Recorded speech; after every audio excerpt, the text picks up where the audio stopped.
Vous saurez tout sur le métier d'exploitant, première.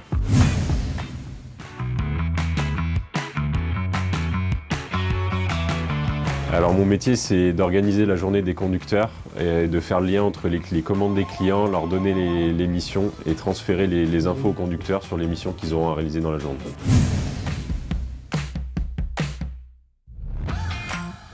Bien sûr, sans le numérique, maintenant, aujourd'hui, on ne peut pas travailler. On a besoin du numérique pour géolocaliser tous les camions, pour savoir où ils sont en temps réel, savoir où ils en sont dans leur mission et donner la suite des consignes aux conducteurs.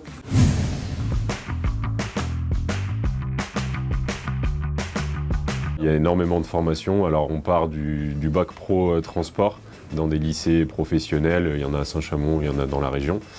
Après, il y a des BTS qui sont spécialisés aussi un peu là-dedans, qui forment à ces métiers, des DUT. Alors maintenant qui sont devenus les BUT en 3 ans.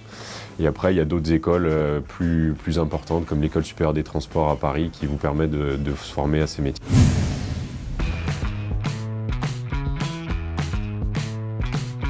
Oui, bien sûr, comme dans tout métier, il faut des qualités. Je pense que la première serait la mémoire, parce qu'il faut se souvenir de beaucoup de choses, sans avoir besoin de tout noter, mais les notes peuvent grandement nous aider dans notre métier. Mais la principale qualité, oui, ce serait la mémoire.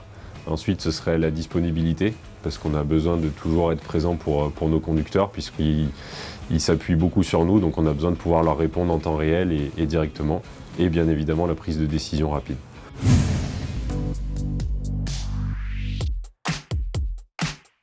Ça peut être la charge de travail, puisqu'on peut gérer des équipes qui peuvent aller de 5 conducteurs à 30, 40. Voilà, ça peut dépendre des jours, ça peut dépendre des périodes de l'année.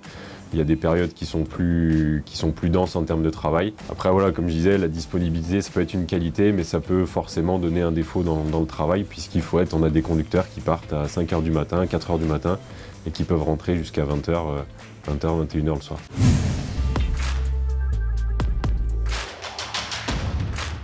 Aujourd'hui, on a vu avec certains programmes de développement du transport, c'est que si vous avez quelque chose sur vous ou chez vous, c'est qu'un camion vous l'a transporté.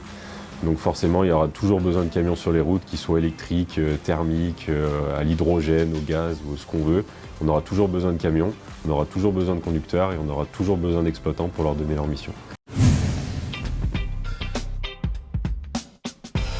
Bien sûr, il y a énormément de femmes qui exercent ce métier. Il y a des hommes comme des femmes, il n'y a pas du tout de contrainte là-dessus. C'est un métier qui peut être fait dans un bureau, c'est un métier, voilà, ça peut... Il y a autant de femmes que d'hommes, je pense, qui exercent ce métier.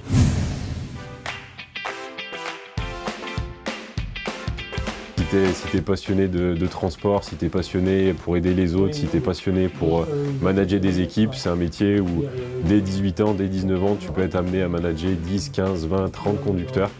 Et c'est un métier qui te prendra toute ta vie et tu seras passionné toute ta vie.